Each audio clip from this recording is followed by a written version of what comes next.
Varicose veins కి సరైన చికిత్స కోసం సంప్రదించండి ఎవిస్ హాస్పిటల్.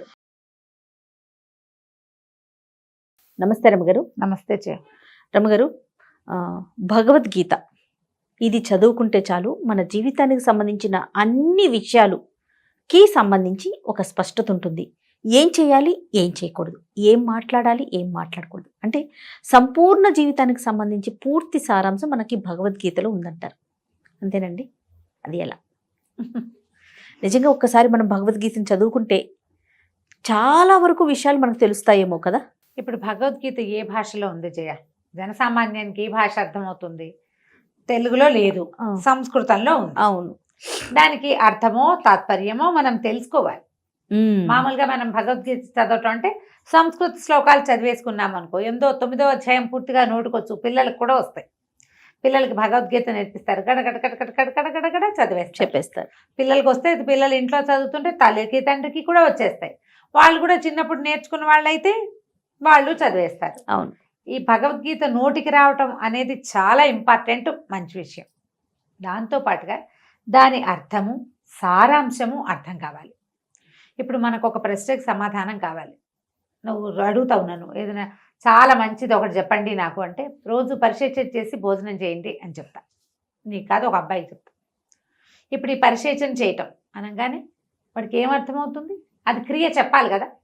అంటే ఏంటని, అంటే ఏంటి, అది ఎలా చేయాలి, ఆ చేయటం వల్ల ఏం జరుగుతుంది అనేది చెబితే ఇంట్రెస్ట్ కలుగుతుంది, చేయగలుగుతాడు, ఫలితం లభిస్తుంది. అవును. అసలు మన దేశమే కాదు, వాడెవడో రోజు వంకాయ కూర తినండి మీకు ఆరోగ్యం చేకూరుతుంది. ముందు వంకాయ అంటే ఏమిటో చెప్పాలి, వాడికి తెలియాలి కదా, తెలియాలిగా. వంకాయ అంటే చెప్పాలి, అందులో ఎన్ని రకాల బ్రాండ్లో ఉన్నాయో చెప్పాలి, దాన్ని ఏ నూనెతో వండుకోవాలి, ఏ పదార్థాలు కలపాలి, ఎంతసేపు ఉండాలి, దాంట్లో ఉప్పు ముందేయాలా తర్వాత వేయాలా, ఎలా తరగాలి, మొత్తం క్రియ అంతా చెప్పాక వాడికి అర్థం కొంచెం తెలుస్తుంది. మన దేశం వాడే, మనవాడే. ఇప్పుడు మీ అమ్మాయి అనుకో, దానికి వంకాయలు తెలుసు, కూర రుచి తెలుసు. వంకాయకి కూర రుచికి మధ్యలో ప్రాసెస్ ఉంది చూడు, అది తనకి తెలియదు. అవును. కొంత బ్రీఫ్గా చెప్తే పై దేశం వాడికంటే మన దేశపు 10 ఏళ్ల పిల్లకి ఇది సులువుగా తెలుస్తుంది. అంతేగా. ఇంకా కొంచెం విజ్ఞతను వాడు ఇంకోటి ఉంటాడు, వాడికి 5-6 రకాల వంకాయ కూరలు చేయడం వచ్చు.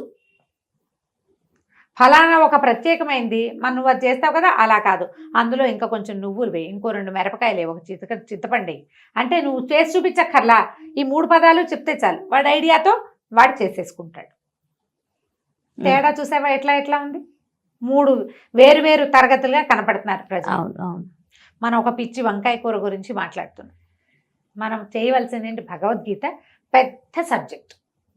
ఈ సబ్జెక్ట్ని చిన్నతనం నుంచి వినే వాళ్ళకి కొంత అవగాహన ఉంటుంది. సడన్గా ఒక 30 సంవత్సరాలు వచ్చాక భగవద్గీతలో అన్నిటికీ సమాధానాలు ఉంటాయట అంటే వాడు పుస్తకం కొనుక్కొచ్చేస్తాడు, వంకాయలు తెచ్చినట్టే తిరిగేస్తాడు. ఏదో ఉంటుంది, అది ఎట్లా తెలుస్తుంది? ఇది ఎవరైనా చెప్పాలి, ఈ శ్లోకాలు చెప్పాలి, ఈ అధ్యాయంలో ఏ విషయం ఉందని చెప్పాలి. అసలు ఈ భగవద్గీత ఏ సందర్భంలో ఎవరికి ఎందుకు చెప్పారో చెప్పాలి. ఈ భగవద్గీత చెప్పిన వాడు ఎవడైతే ఉన్నాడో ఆయన ఎటువంటి వాడు, ఆయన జన్మే లాంటిది, ఎక్కడి నుంచి ఇక్కడికి వచ్చాడు, ఇంత కథను ఆయన ఎట్లా నడిపాడు, అదంతా చెప్పంగానే ఇందులో సగం మనకు అర్థమైపోతుంది. అవును. ఏం చెప్పదలుచుకున్నాడు భగవంతుడు? మొత్తం కథల భగవద్గీత అంతటికి ఆధారం కర్మణ్యేవాధికారస్తే మా ఫలేషు కదాచన. కేవలం కర్మల మీదే నీకు అధికారం ఉంది కానీ ఫలితం మీద నీకు అధికారం లేదు. నీ పని నువ్వు చేసుకుని పో అంతే. నువ్వు ఎందుకు పుట్టావో ఆ పని చెయ్యాలి, అదే నువ్వు సరిగ్గా చేయగలుగుతావు. ఫలితం సరిగ్గా వస్తుందా రాదా దాని మీద నీకు అధికారం ఏమీ లేదు, అది ఎట వస్తే అట వస్తుంది. నీకేది పొందగలుగుతావో అది పొందజేస్తుంది, అంతేగాని నువ్వు ఏ ఉద్దేశంతో చేసావో అదే రాదు. ఈ క్లారిటీని మనకి ఎప్పుడు వస్తుంది? మనకి ఇంత భగవంతుడు ఇంత మటుకు తీసుకొచ్చాడు. ఈ కథని ఇక్కడ దాకా తీసుకొచ్చి యుద్ధం మొదలు పెట్టాక అతను బేలగా అయిపోతే అర్జునుడు, ఇంత యుద్ధం నేను చేయలేను, వీళ్ళందరినీ నేను చంపలేను, ఈ రాజ్యం కోసం ఇంత పని చెయ్యాలా అంటే ధర్మం కోసం చేస్తున్నావు నువ్వు, ఇది నీ కోసం చేసేది కాదు, నువ్వు చెయ్యాలి ఇది అని చెప్పి యుద్ధంలోకి ప్రవేశపెట్టాడు. యుద్ధం తర్వాత ఏం జరిగింది అదొక విపరీత గాథ, అది వేరే సంగతి. యుద్ధానికి ముందు జరిగిన విషయం తెలిస్తేనే మనం ఇది భగవద్గీత మనకి అర్థమవుతుంది. అక్కడి నుంచి ఏ ఏ అధ్యాయాల్లో ఏమేమి ఉన్నాయి ఇది కూడా మనకు తెలియాలి.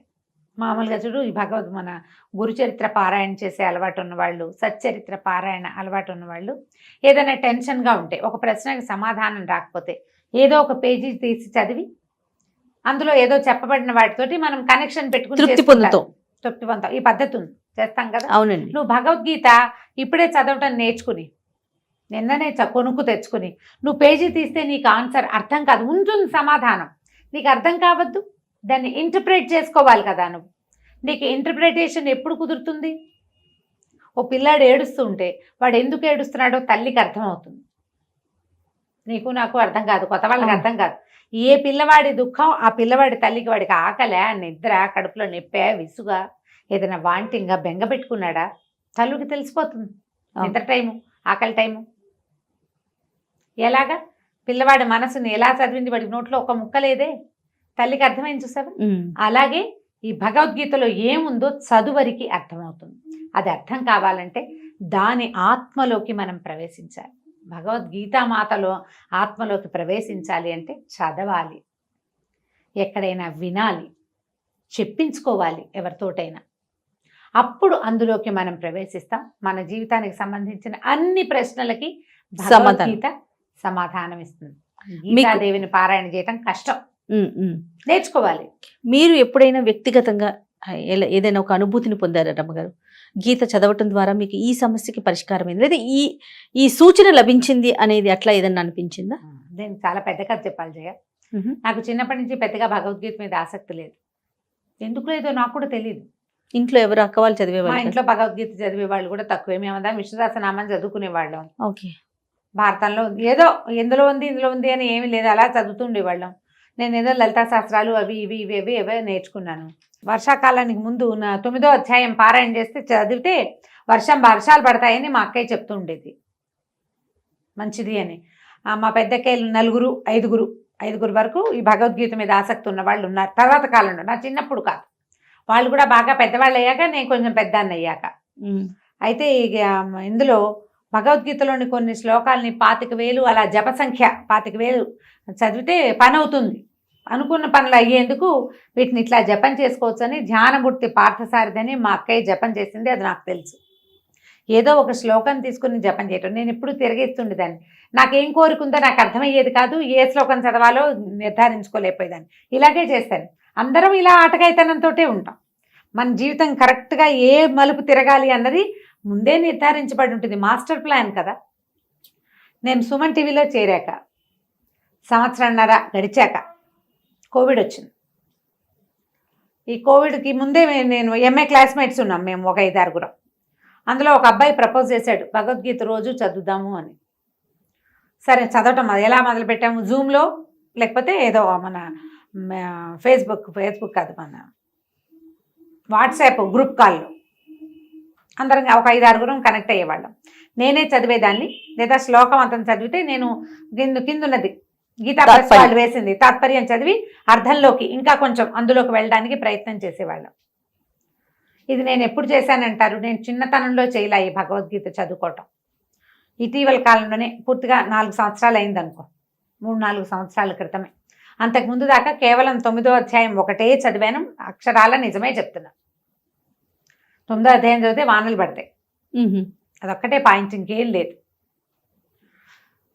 ఈ చదవటం మొదలుపెట్టాక ఎలాంటి చేంజ్ వచ్చిందో నేను అప్పటిదాకా ఎప్పుడు అనుకుంటుండేదాన్ని, నేను మన జీవితంలో ఇలాంటి మార్పు ఎలా సంభవించింది, ఎలా నేను ఇక్కడ దాకా వచ్చాను, అసలు ఇదేంటి ఇంత లేట్ ఏజ్లో ఇలా ఒక కథ మొదలవటం ఏమిటి, ఇందులో ఇది నాకు ప్రొఫెషన్ అవ్వటం ఏంటి, నా ప్రవృత్తి ఇలా వృత్తిగా మారిపోవటం ఏమిటి అని ప్రశ్న ఉండేది నాకు. దేనివల్ల ఇలాంటి టర్న్ వచ్చింది అనేది తెలియలా నాకు. అది నాకు భగవద్గీతలో సమాధానం దొరికింది. అందులో భగవంతుడు చెప్తాడు, నువ్వు ఏదో ఒక ఉపాసన చేసుకుంటూ వెళ్ళు, ఈ జన్మలో నీ ఉపాసన పూర్తి ఫలితాన్ని నువ్వు పొందలేకపోతావు, మోక్షం పొందలేవు, నువ్వు మళ్ళీ పుడతావు, ఉపాసన చేస్తూ చచ్చిపోతావు మధ్యలో. కానీ ఎవడైతే ఉపాసనాపరుడు వదిలేసి మరణిస్తాడో వాడు మళ్ళీ తన జీవితంలో ఎక్కడ వదిలిపెట్టాడో అక్కడి నుంచి మొదలవుతాడు అని. ఎక్కడ వదిలేస్తే అక్కడి నుంచి స్టార్ట్ అవుతుంది. ఓకే.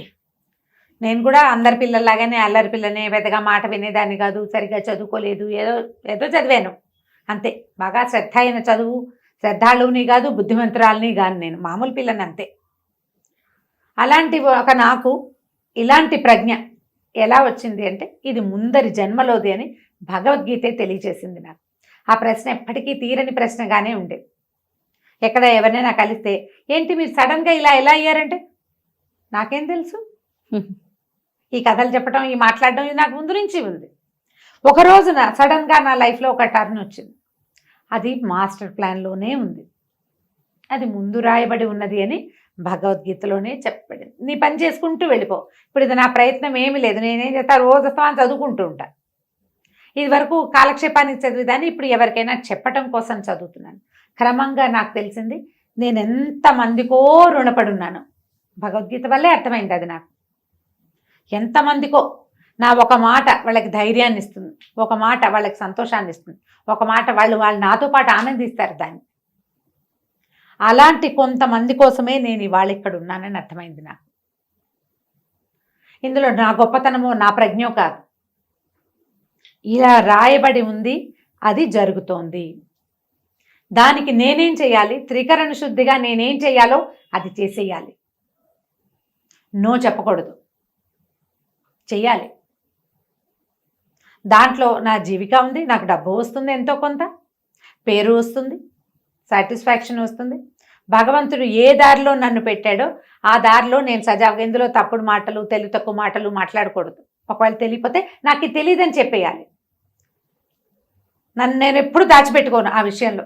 ఈ విషయం నాకు తెలీదు, ఇది నేను చెప్పలేను, నిర్మోహమాటంగా చెప్పేస్తా. అది చెప్పమని స్క్రీన్ కూడా మనం చాలా సార్లు మాట్లాడుకున్న సందర్భాలు ఉన్నాయి రమ్మగారు. ఈ విషయం మనకంత స్పష్టత లేదు, నాకంత అవగాహన లేదు అనే విషయం చాలా చక్కగా చెప్పేస్తారు మీరు. చెప్తాను, అది నాకు భగవద్గీత నుంచి వచ్చిన ప్రబోధమే. నీకు తెలియపోతే తెలియదని చెప్పు, తెలుసుకుని ఏది చెప్పగలిగితే అది చెప్పు. నీ వల్ల ఇప్పుడు నేనేది చెప్తా, కొంతమంది ఏమిటి అలా ఎలా కాదని కొంతమంది నెగిటివ్ కామెంట్స్ వస్తాయి. కానీ దాన్ని పాజిటివ్గా తీసుకుని అదే పని మీరు చెప్పారు, మేము చేసాము, మాకు బాగుంది అని చెప్పే కామెంట్లు 100 వస్తాయి. అంతే కదండి, 100 రోజు. మీరే మాకు నిద్రపోయే టైంకి ఏంటి బెడ్ టైం స్టోరీ నాదే బెడ్ టైం స్టోరీగా, నా వాయిసే బెడ్ టైం స్టోరీగా ఉన్న వాళ్ళు కనీసం 1,00,000 మంది ఉన్నారు మన వ్యూవర్స్లో. నేను ఎక్కడికి వెళ్ళినా రాత్రిపూట మీ కథే వింటాను, మధ్యాహ్నం పూట మీవే వింటాను. మీరే నాకు తోడు. నా ప్రెగ్నెన్సీలో మీ కథలే విన్నాను. నేను అనుకుంటా భగవంతుడు నేను అక్కడెక్కడో ఆపా, దాన్ని కంటిన్యూ చేసి అది ఇక్కడ నన్ను లాగాడు ముందుకి. ఇంతమందితో నా రుణాన్ని ఇలా తీర్చుకునే అవకాశాన్ని ఇచ్చాడు. అది మనకి భగవద్గీత వల్ల అర్థమవుతుంది. నాకు అట్లా అర్థమైంది. సూపర్. తప్పకుండా రియల్లీ గ్రేట్. చదువుకోండి, అర్థం చేసుకునేందుకు ప్రయత్నం చేయండి. దాన్ని గీతాసారము మనకి గీతా ప్రెస్ వాళ్ళు విద్యాప్రకాశానందగిరి వారు రాసింది చాలా ఇష్టం నాకు.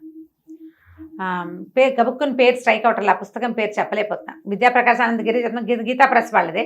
మీరు అది గనక నిదానంగా చదివితే టాపిక్ అర్థమవుతుంది. 3-4 ఫ్రెండ్స్ కలిసి ఒక సర్కిల్గా ఏర్పడండి. ఒకళ్ళు చదువుతారు, ఇంకోళ్ళు వినండి, మిగిలిన వాళ్ళు వినండి. టర్న్స్ తీసుకోండి. ఒకసారి వాళ్ళు చదువుతారు, ఒకసారి మేము చదువుతాం. మీకు మెల్లిగా ఇన్హిబిషన్స్ లేకుండా చదవటం అలవాటు అవుతుంది. తప్పులు ఉంటే కరెక్ట్ చేయబడతాయి. అవి మీ జీవితంలో తప్పుల్ని అది కరెక్ట్ చేస్తుంది. ఏవేవో పొరపాట్లు జరిగిపోతాయి, మనుషులం కదా, వాటిని కరెక్షన్ అవుతూ ఉంటుంది ఎక్కడో చోట. లాంగ్ రన్లో కరెక్ట్ అవుతుంది. తప్పకుండా గీతాని చదువుకోండి. గీతాదేవి మన పక్కన, మన వెనకాల అమ్మలాగా నుంచుంటుంది. మన చెయ్యి పట్టుకుని నడిపిస్తుంది. మనకేంటంటే అలవాటు అవ్వాలి మనకు అది. ఆ చేయి పుచ్చుకుని నడవటం అనేది కనుక నేర్చుకుంటే ఇంకా అది చదవాలా, ఇది చదవాలా, అది నేర్చుకోవాలా ఏమొద్దు, ఒట్టి భగవద్గీతనే పట్టుకోండి. ఆమె మనని చక్కగా తీసుకెళ్ళిపోతుంది అన్ని చోట్లకి. మనం ఏది చేయాలో అది చేయిస్తుంది, ఏది చేయకూడదో అది మాన్పించేస్తుంది. వినడం నేర్చుకోవాలి మనం, అంతే. రైట్. నమస్తే గారు. నమస్తే.